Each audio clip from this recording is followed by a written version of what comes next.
Hello everybody, Dr. Randy Wurts in Thrive Chiropractic. Hey, today I want to talk to you about colic.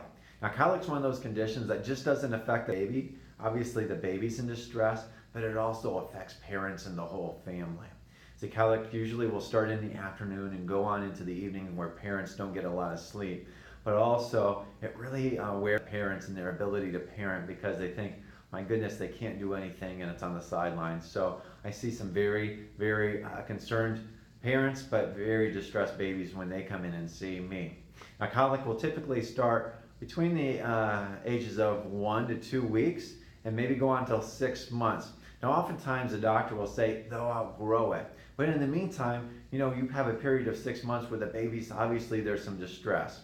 Now, baby will usually still gain weight, still have bowel movements, but there's just distress with normal colic. If there's anything other than that, then I'd be concerned with some other things as well that the baby's having some problems with. Now, colic with the crying, the baby will swallow air, so that makes it even worse because it distends the stomach, and when the baby, that air, when they try to feed, will actually push, and then all of his baby will spit up as well. So that can be a byproduct of having colic too. Now, some things that you can do to take care of colic, because it usually happens after a baby will eat later on in the day.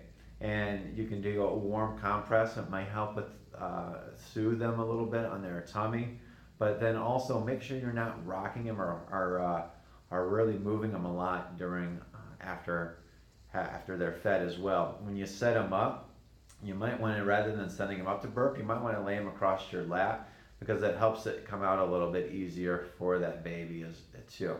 Now, if you have any questions about this, please, I want you to know. But there's some other things that can be involved in resulting in colic too.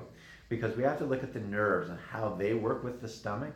So if the nerves aren't working properly with the stomach, that can be an issue as well. And oftentimes what I'll find is that there can be an upper neck issue. And there's a nerve that comes right down through the neck. It's called the vagus nerve. It's V-A-G-U-S.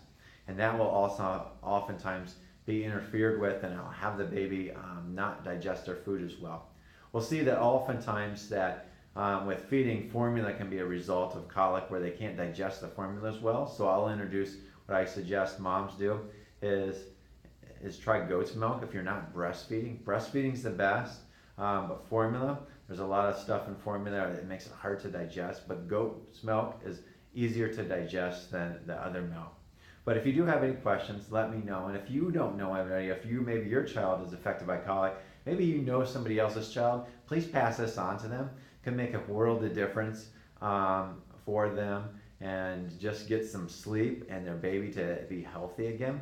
If you have any questions, please let me know. If these things don't work, give us a call. We can have a little mini consultation, see if chiropractic is maybe the right thing for you and your child. I want you to have a wonderful day. Take care.